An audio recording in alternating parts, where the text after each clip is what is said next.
D'accord, Alexander. Parlons de la visite de Poutine en Corée du Nord qui vient de se terminer. Ensuite, discutons de la visite de Poutine au Vietnam. C'est un itinéraire intéressant. D'abord la Corée du Nord, puis le Vietnam. L'Occident collectif panique, ce qui est prévisible. Quoi qu'il en soit, quelles sont vos pensées? Commençons par la Corée du Nord, puis nous passerons au Vietnam.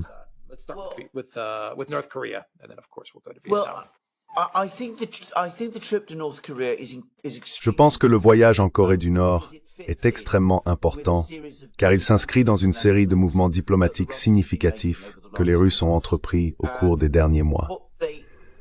Ce que ces mouvements me signalent, c'est que les Russes ont finalement conclu que la période post-guerre froide est terminée.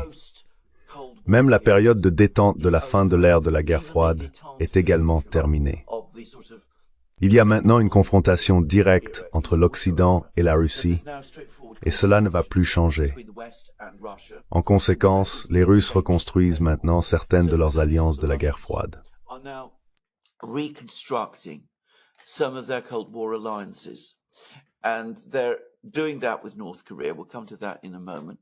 Et ils font cela avec la Corée du Nord. Nous y reviendrons dans un instant. Ils font cela avec le Vietnam. Maintenant, souvenez-vous, dans les années 1960, l'Union soviétique avait deux alliés clés en Asie, la Corée du Nord et le Nord-Vietnam. Les deux étaient des pays divisés à cette époque. La Corée du Nord et la Corée du Sud s'affrontaient, tout comme le Nord-Vietnam et le Sud-Vietnam. D'ailleurs, la Corée du Nord et le Nord-Vietnam avaient d'excellentes relations dans les années 1960. La Corée du Nord et le Vietnam ont également d'excellentes relations aujourd'hui. Et les relations n'ont jamais refroidi entre ces pays.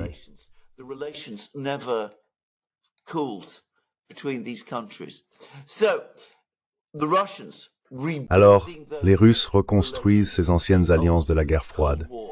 Ils envoient leur flotte à Cuba et effectuent des exercices au large des côtes de la Floride. Cela aurait autrefois été considéré comme assez provocateur. Étant donné tout ce qui s'est passé maintenant, cela semble presque modéré par rapport à ce que l'Occident a fait en Europe. De toute évidence, le fait qu'ils aient envoyé leur flotte à Cuba est une démonstration de force et de soutien pour Cuba. C'est un signe qu'ils vont rétablir des relations avec Cuba à nouveau. Il y aura presque certainement une dimension militaire à cela, ainsi qu'une dimension économique. Nous y reviendrons sous peu.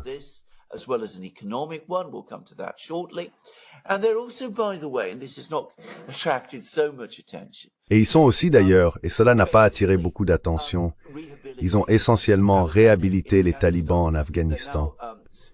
Ils forgent maintenant des liens économiques et politiques avec les talibans. Il semble qu'ils se préparent à établir des relations diplomatiques avec les talibans.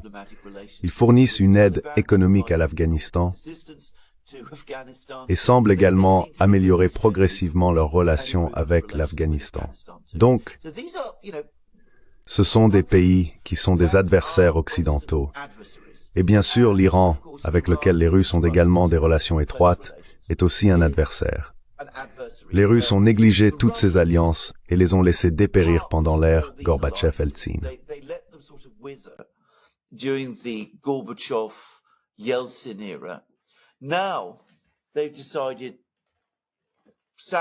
Maintenant, ils ont décidé que sacrifier toutes ces alliances n'a rien accompli.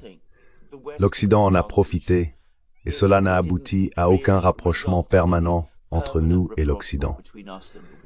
Donc le moment est venu pour nous de rétablir toutes ces alliances et de former des liens militaires, politiques et économiques avec ces pays généralement amicaux. Je vais commencer par le Vietnam parce que le Vietnam est un géant économique avec une économie en croissance rapide. Son principal partenaire commercial est bien sûr la Chine, avec laquelle son commerce s'élève à 200 milliards de dollars de chiffre d'affaires chaque année. Le deuxième est les États-Unis, avec 100 milliards de dollars de chiffre d'affaires chaque année.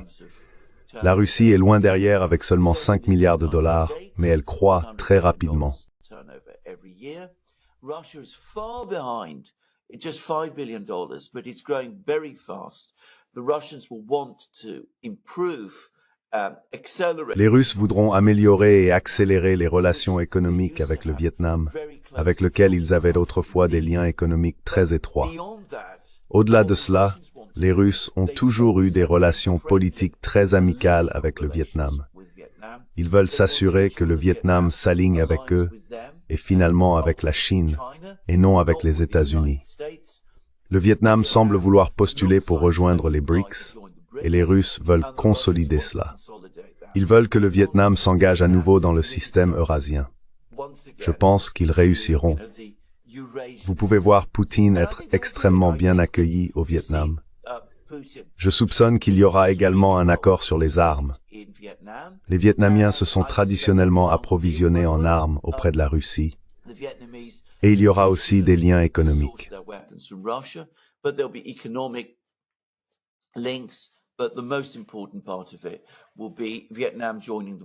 Mais la partie la plus importante sera l'adhésion du Vietnam aux BRICS et sa participation à la construction de l'architecture économique et financière que les BRICS semblent désormais principalement représenter.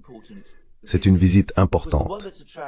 Cependant, celle qui a attiré le plus d'attention est la Corée du Nord. La Corée du Nord n'est pas seulement un adversaire de l'Occident, mais carrément un ennemi. La façon dont les gens en Occident écrivent et parlent de la Corée du Nord le reflète. C'est aussi une puissance industrielle significative, bien plus que les gens ne sont prêts à l'admettre. Et bien sûr, elle est devenue un pays très puissant militairement, avec ses propres armes nucléaires.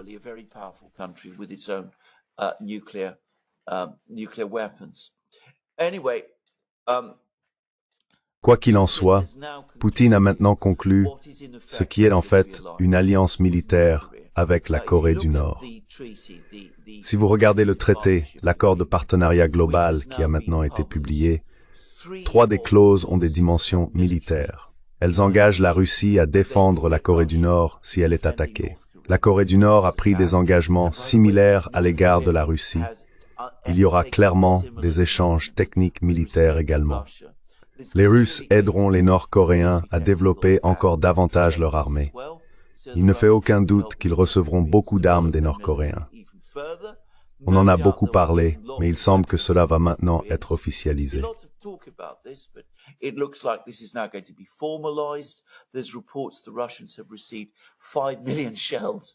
Il y a des rapports selon lesquels les Russes ont reçu 5 millions d'obus de la Corée du Nord cette année, ce qui est un nombre stupéfiant, surtout si l'on considère que les Russes produiraient eux-mêmes 4,5 millions d'obus. Donc c'est un nombre énorme d'obus provenant de la Corée du Nord, ainsi que diverses autres armes. Cela signifie une alliance totale avec ce qui est maintenant un pays nucléaire puissant. Cependant, je pense qu'il y a un autre facteur à considérer. Nous en avons discuté de nombreuses fois. L'économie russe connaît actuellement un essor économique.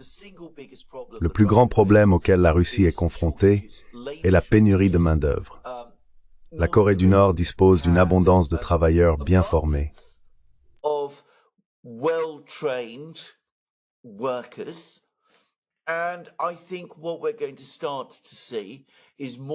Je pense que ce que nous allons commencer à voir, c'est de plus en plus de Nord-Coréens venir en Russie pour travailler. Apparemment, cela se produit déjà en Extrême-Orient. Les Russes ont levé les restrictions sur les Nord-Coréens travaillant dans la région de Vladivostok.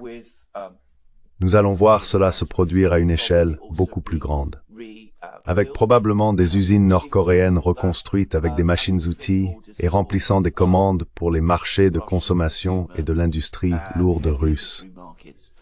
Cela a également une dimension économique majeure, en plus de la dimension stratégique et militaire. C'est une étape importante. Pour la Corée du Nord, cela signifie que le siège auquel le pays est soumis depuis l'effondrement de l'Union soviétique à la fin des années 80 et au début des années 90 est maintenant effectivement levé.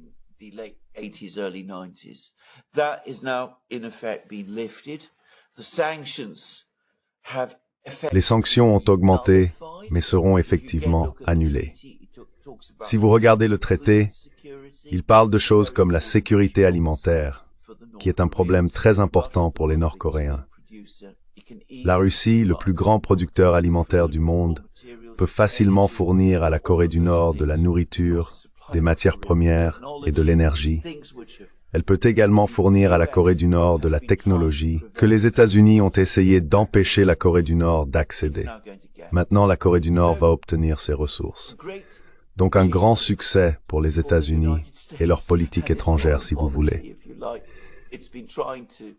Ils ont essayé d'organiser un changement de régime en Corée du Nord et en Russie. Ils ont mené des sanctions et des guerres économiques contre les deux. Le résultat est qu'ils ont rapproché ces deux pays et les ont rendus chacun plus forts et plus redoutables qu'ils ne l'auraient été. Dans le cas de la Corée du Nord, elle est maintenant nettement plus puissante qu'elle ne l'était auparavant.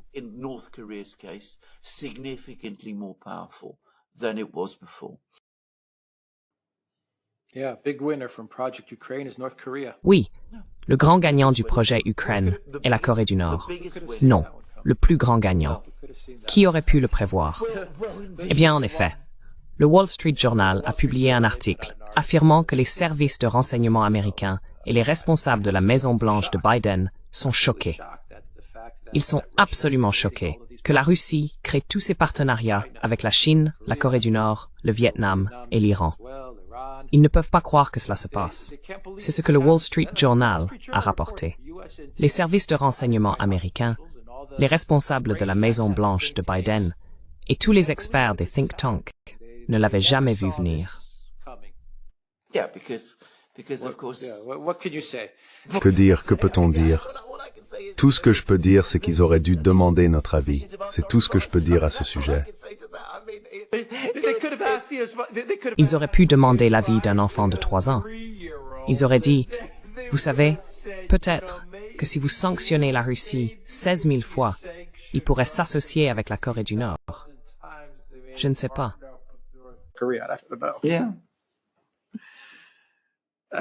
Oui. Je veux dire, l'autre chose est, bien sûr, que cela signifie non seulement que la guerre des sanctions est terminée, mais que la Corée du Nord sort également du froid. Pour être absolument clair, les Russes n'auraient pas fait cela avec la Corée du Nord, à moins que les Chinois ne l'aient également approuvé. Certaines personnes essayent de prétendre le contraire, mais Poutine était à Pékin il y a seulement quelques semaines. Il aurait discuté de tout cela avec Xi Jinping. Honnêtement, un engagement en gouvernement défend Norsk remote dissuasant. Goes all the way back to the 1950s, by the way, and the Chinese media has been recently reminding people that Les médias chinois ont récemment rappelé aux gens que l'accord existe et est toujours en vigueur. Il n'a pas simplement été abandonné. Tous ces éléments ont toujours été présents et allaient toujours être déplacés. La politique américaine aurait dû viser à maintenir ces pays divisés les uns des autres. Au lieu de cela, elle les rassemble tous à une vitesse accélérée. D'ailleurs, si vous lisez le document de partenariat stratégique, il est assez clair qu'il parle d'un monde multipolaire. La Corée du Nord va en faire partie. Toutes sortes de choses vont se produire.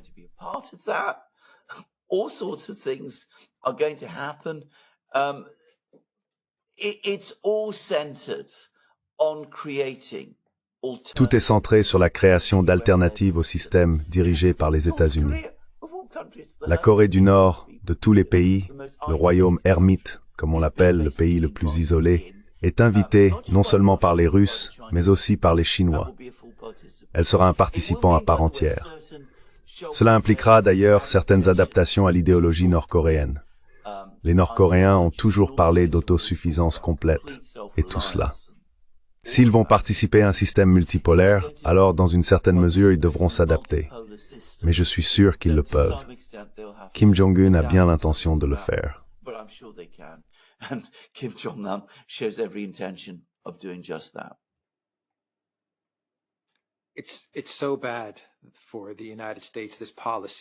C'est tellement mauvais pour les États-Unis. Cette politique du projet Ukraine est si mauvaise que Kim Jong-un prononce un discours et parle du monde multipolaire. Cela dit tout. Cela m'étonne à quel point la politique étrangère de la Maison-Blanche de Biden est mauvaise. C'est vraiment incroyable, stupéfiant. Je ne pense pas qu'il y ait des mots pour décrire à quel point la politique étrangère de la Maison-Blanche de Biden est mauvaise. Il y a 4 ans, Trump rencontrait Kim Jong-un. Quoi que vous pensiez de Trump, que vous l'aimiez ou non, il rencontrait réellement Kim Jong-un. Bien sûr, Bolton a saboté toute l'affaire. Mais de ce point à 4 ou 5 ans plus tard, nous avons maintenant Kim Jong-un disant qu'il entre dans le monde multipolaire avec la Chine et la Russie à ses côtés.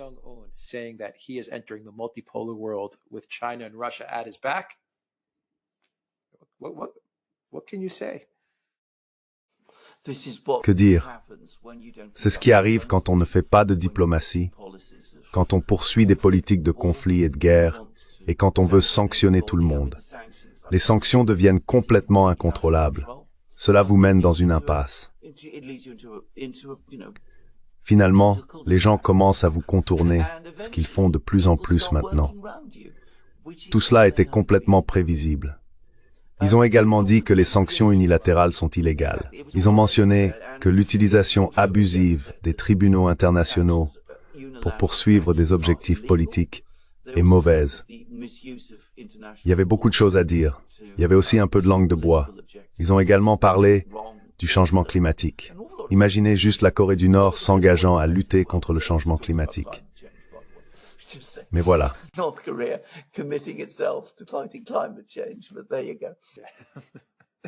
D'accord, peut-être qu'il troll, peut-être qu'il plaisante. Oui, je pense qu'il y a un peu de ça aussi. Absolument. D'accord. Autre chose à ajouter à propos de cette réunion? Non, je pense que vous avez tout à fait raison. Je veux dire, cela a été une semaine désastreuse pour la politique étrangère des États-Unis. Nous avons eu cette conférence en Suisse hier, nous en avons parlé. Mais ce n'était pas seulement un échec, c'était un véritable fiasco. Nous assistons à une crise au Moyen-Orient qui n'est pas sous contrôle. En fait, elle s'aggrave. Et maintenant, nous avons vu tous ces nouveaux mouvements diplomatiques des Russes qui, comme vous le dites à juste titre, pour quiconque aurait pris du recul et réfléchi à l'état du monde, auraient dû être entièrement prévisibles.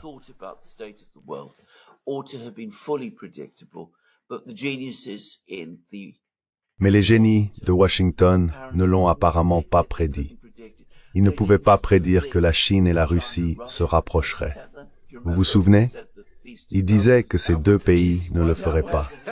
Celle-là est facile. Celle-là est même plus facile que la Chine ou la Corée. Je sais exactement. Mais vous savez, ils ne pensaient pas que cela arriverait un jour. Alors maintenant c'est fait, et tout le reste se met en place. Exactement comme un enfant de 3 ans aurait pu le prédire. C'est pas compliqué. This is not hard stuff. This really is not hard stuff. Ce n'est vraiment pas compliqué. Non, ça ne l'est pas. Cela vous fait vous demander, où vont ces centaines de milliards? Le complexe militaro-industriel, les think tanks et la politique entourant le Pentagone et le département d'État. À quoi sert cet argent si vous obtenez ce genre de résultats? Ce ne sont pas seulement de mauvais résultats. Ce sont des résultats catastrophiquement mauvais, incompétents, presque stupides. Pour obtenir la semaine que les États-Unis viennent d'avoir en politique étrangère, il faut vraiment travailler très dur pour obtenir ce genre de mauvais résultats.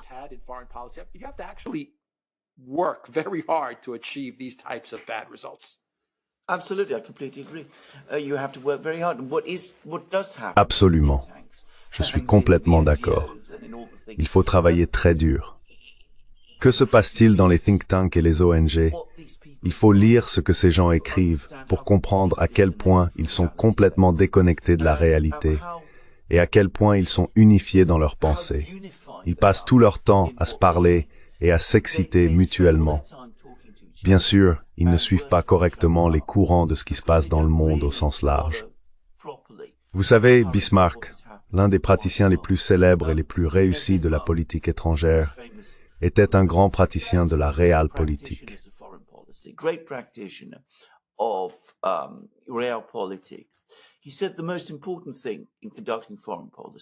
Il a dit que la chose la plus importante dans la conduite de la politique étrangère est de savoir lire les constellations.